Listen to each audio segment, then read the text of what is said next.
In May 2020, an article in the Scientific American described COVID-19 as having been like an X-ray of society, exposing the fundamental inequalities within various sectors of our communities. Almost a year on, and with much of the world still in the throes of a corona crisis, I think it would be fair to say that COVID-19 hasn't just exposed those inequalities, it has greatly exacerbated them. Ethnic minorities, young people, and those who are less well off have been disproportionately impacted by the pandemic and the various government-coordinated responses to combat the virus, widening the gap between rich and poor, along with a raft of other societal divides. What's more, here in the UK, whilst vaccine rollout has thus far been a great success, we have seen among the worst health and economic outcomes of any of the world's major economies. To stem the tide of chaos and desperation, support schemes have had to be put in place, and spending and borrowing have risen to record peacetime levels. This has raised a number of questions when it comes to taxation, with regards to how that debt can be repaid, who should bear the brunt of any tax hikes, and whether that debt actually needs to be repaid at all, or at least whether it needs to be repaid with any sense of urgency. According to data from YouGov, over 60% of people in the UK feel that taxes for the rich are too low in the United Kingdom, whilst 23% say that they are about right, 12% say they don't know, and just 4% feel as though the rich are being taxed too heavily. Now, a cynic might make the case that over 60% of people in the UK probably feel as though they are struggling, around a third probably feel like they're treading water and doing alright, and less than 5% would probably identify as being rich or well off, and therefore fear that any tax increases on the rich might include them. And this is one of the big questions that hopefully I will address at some stage, in terms of who is and isn't rich in monetary terms, since everyone will have their own benchmarks and understandings of what that word means. It's a question that the Wealth Tax Commission, who published a document outlining how potential one-off wealth tax could work in the UK as a method of raising money after the pandemic, had to jostle with themselves. And in light of this talk surrounding potential methods of increasing the amount that the well-off pay in tax, in this video I'm going to talk a little bit about the existing UK tax system, how it works, and who it really benefits. Whenever conversation surrounding increased taxation on the wealthy crops up, there is one statistic that we tend to hear more than any other, and that is how much of the total income tax pie is paid solely by the top 1%. This figure has been steadily increasing over the last 10 years, and at the last count, the top 1% of income tax payers accounted for more than a third of the government's total income tax revenue. That is quite a sharp increase compared to 2008-09, when the top 1% accounted for 25% of total income tax revenue, despite the fact that the top 1% still account for roughly 14% of the UK's total income. That statistic is often cited as evidence that the well-off are paying their fair share, but income tax is just one form of taxation, and income that is subject to income tax is just one form of income, which, crucially, isn't how many of the wealthiest Britons acquire the majority of their wealth. When we think of tax, we tend to think of it in terms of income tax. With PAYE, your tax contributions are deducted from your paycheck before it lands in your bank account. All PAYE earnings are tax-free up to the personal allowance threshold of £12,570. Any income above that amount is taxed at 20% up to £50,270, income above that amount is taxed at 40%, and finally any earnings in excess of £150,000 are taxed at the maximum rate of 45%. This is a form of progressive taxation, where your tax liability increases as your earnings increase, meaning that, as politicians often like to put it, those with the broadest shoulders carry the greatest burden. First introduced in the UK in 1799 as a temporary measure to cover the cost of the Napoleonic Wars, the top rate of income tax has shifted fairly dramatically over the years. It peaked at 99.25% during the Second World War and never fell below 75% until Margaret Thatcher was elected Prime Minister in 1979. The top rate fell sharply under Thatcher during the 1980s, reaching a low of 40% in 1988.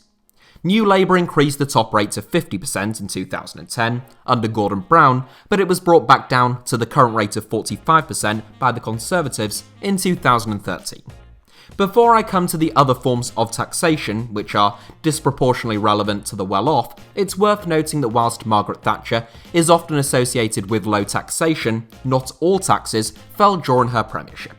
Income tax was slashed, benefiting those with high incomes, but VAT almost doubled, up from 8% to 15%.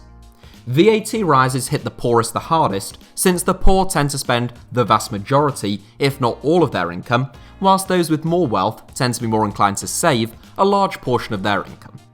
Data from 2007-08, which was the most recent official data that I could find, shows that on average, the poorest 20% of households in the United Kingdom pay around 11% of their household income in the form of VAT, compared to just 4% among the top 20% of the wealthiest households. Of course, the top and bottom 20% are quite broad groups, and one would expect those figures to be much more pronounced at the extreme ends of both groups, particularly in terms of the mega rich. This is part of a broader point about who in society pays different types of taxes. That same data from 2007-08 showed that other indirect taxes, such as insurance premium tax, landfill tax, and taxes on alcohol, tobacco, and gambling, accounted for almost 30% of where the household income of the poorest 20% went, compared to just 10% among the wealthiest 20% of households. Meanwhile, council tax rates are also often incredibly regressive. It means that whilst the poorest 20% of households pay very little income tax, if any at all, on average, around 38% of their income goes towards taxation in total, compared to just 35% among the wealthiest 20%. Again, both of those figures are as of 2007-08 data, but since inequalities have widened significantly since then, it is likely that the differences between the two groups would be even more pronounced now. So if rich people aren't always paying income tax, or at least earned income doesn't account for the bulk of their wealth, then what does? Well, primarily it comes down to dividends and capital gains, as well as inheritance in some cases. Capital gains are taxed at 18% for basic rate taxpayers on property and 28% for higher or additional rate taxpayers, or 10% for basic rate taxpayers on all other assets than property and 20% for higher and additional rate taxpayers. Dividends are taxed at anywhere from 7.5 to 38.1%, again, based upon income. Meanwhile, inheritance is taxed at 40% above the tax-free threshold of £325,000. As you can see, the top rate of tax on all three of these forms of income is lower than the top rate of income tax, and in some cases, significantly lower. What's more, there are numerous legal loopholes to avoid paying even those reduced rates of tax. For example, entrepreneurs' tax relief, since renamed Business Asset Disposal Relief, can reduce the tax liability on payable gains to just 10%. Meanwhile, in the case of inheritance, different types of trusts can be set up, meaning that very rarely will the heirs of any high net worth individual ever pay anything like 40% tax on their inheritance above £325,000. And it is worth noting that when a married person becomes widowed, they do not have to pay any inheritance tax when they inherit their spouse's estate. I have thrown around a lot of numbers in this video, but it is worth addressing what all of this actually means in terms of how much tax the wealthiest pay. So let's do that now, and thankfully this time with brand spanking new, up-to-date statistics. Of those whose total earnings exceed £1 million a year in the UK, the average amount of tax paid is 35%, which is the same as the average for someone who is earning £100,000, according to research carried out by Dr. Andy Summers and Dr. Aaron Advani from the London School of Economics and Warwick University. They also found that 1 in 10 people who earn in excess of £1 million annually paid 11% or less in tax, which is the same amount as someone who earns £15,000 a year under a PAYE scheme. In fact, what a lot of their research showed is the enormous difference that exists when it comes to earnings and taxation, even among the very highest earners, and that top 0.1% of earners. For example, 1 in 4 £1 million plus earners effectively pays the full whack of 45% tax on their earnings, meaning they are likely paid the vast majority of their income via a PAYE salary. Oftentimes, these will be people working in the financial services sector with very large salaries or bonuses. It is important to stress that those who earn in excess of £1 million a year and are paying 11% or less in taxation aren't doing so due to elaborate tax avoidance schemes or dodgy offshore accounts. They're just taking advantage of perfectly legal ways of reducing their tax liability within a tax system that often benefits those with high amounts of wealth. Of course, some people do utilise more nefarious schemes. A third of British billionaires have relocated to tax havens despite the UK's seemingly generous tax rates, but the figures quoted don't account for non-doms. Originally, lower rates of taxation on earnings via capital gains or dividends were supposed to provide an incentive for risk-taking. It actually makes some sense, the idea that you incentivise people to start businesses and to grow those businesses, rather than getting too comfortable with their 9 to 5. In theory, it ought to stimulate economic growth and encourage entrepreneurship. In reality, as even Warren Buffett freely admitted some years ago, at a time in which he was the second richest person in the world, in most instances, that is no longer what these lower rates of capital gains and dividends taxes incentivize. And it is not plucky upstarts who built up a small business from the ground who are reaping most of the rewards. There is also the rather significant question around unrealised capital gains. Earlier this year, Jeff Bezos' net worth increased by $13 billion in a single day. But Bezos didn't pay any tax on this increase to his net worth, since they were unrealised gains. That is to say, the value of his holding in Amazon stock and other assets increased significantly, but because he didn't sell that stock, technically he hasn't made anything. The value of what he owns has increased, but he hasn't realised any of those gains. In the case of someone like Warren Buffett, this is particularly significant since he has never sold a single share of Berkshire Hathaway stock. His position in Berkshire, as the single largest individual shareholder, is worth around $100 billion. But since he has never realised those gains, well, you get the idea. How you would tax unrealised gains is quite a tricky issue, but the wealth tax that I alluded to earlier on is one such suggestion, since it would apply to all of an individual's wealth, unlike any current form of taxation in the UK or the US, with the exception of inheritance tax, which, as we've established, doesn't really do that anyway. I spoke earlier about the average rate of tax for those earning over £1 million in the UK, but what about those earning over £10 million? Who we might describe as being the mega rich. They are paying on average an effective rate of 21% in taxation, which is less than someone who earns £30,000 a year.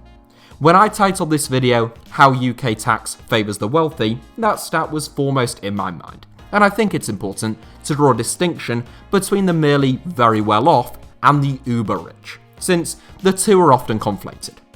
The reason why the UK has become more reliant on the top 1% when it comes to income tax since 2008-09 isn't because the rate of tax being paid by the top 1% has increased, but because inequality has increased. Whilst the net worth of the UK's wealthiest families and individuals has increased sharply since the 2008-09 financial crisis, most people's wages have stagnated, and actually declined in real terms since their 2008 high. It's also important to note that this isn't part of any wider global trend. Average wages in Germany, Canada and France have all seen 10% rises in real terms since 2008, compared to a roughly 3% decline in the UK. The UK has had the weakest wage growth in the G7 since 2008, with Italy the only other G7 nation to have experienced negative growth, and the UK has had the third lowest wages growth rate among the 34 OECD nations, with only workers in Mexico and Greece having had a worse time of things during that time. There are many ways in which the UK tax system favours the wealthy, despite the income tax statistic, but I will end with one that blew my mind when I first discovered it. You may or may not be aware of SIPPs, or SIPPs, which stand for Self-Invested Personal Pension. Basically, it functions like a workplace pension, except you don't get a contribution from your employer, and you can dictate where your money is invested yourself. Instead of your employer contributing to your pension though, the government gives you tax relief at a minimum of 20%. So, if you were to contribute £10,000 towards your SIPP for retirement, the government would give you 20% tax relief, meaning you would only really have to contribute £8,000. That is for basic rate taxpayers, so anyone who earns less than £50,000 a year. If you are a higher rate taxpayer on, say, you earn £150,000 and you contribute £10,000 towards your SIPP as well, the government will give you 40% tax relief. So you would only actually be paying £6,000, £2,000 less than anyone who earns under £50,000. And naturally, if you are an additional rate taxpayer, that relief will be even higher, 45%, meaning you need only contribute £5,500 to put away £10,000 for retirement. If someone on £90,000 a year were to maximise their full £40,000 SIPP allowance, they would be paying an effective tax rate of just 21%, which, for multiple different reasons, would likely work out at more like 28% in real terms upon receipt of the pension.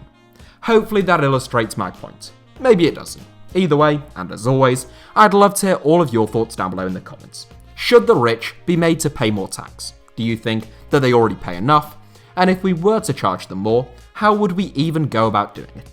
They are all questions that I may address with my own views in future videos, but for now, thank you all as ever for watching. Please do let me know your thoughts down below in the comments, and make sure to like this video, it really helps with the YouTube algorithm, and also make sure that you are subscribed and have notifications turned on for the reluctant investor. You can also find me on Instagram or Twitter should you wish to do so.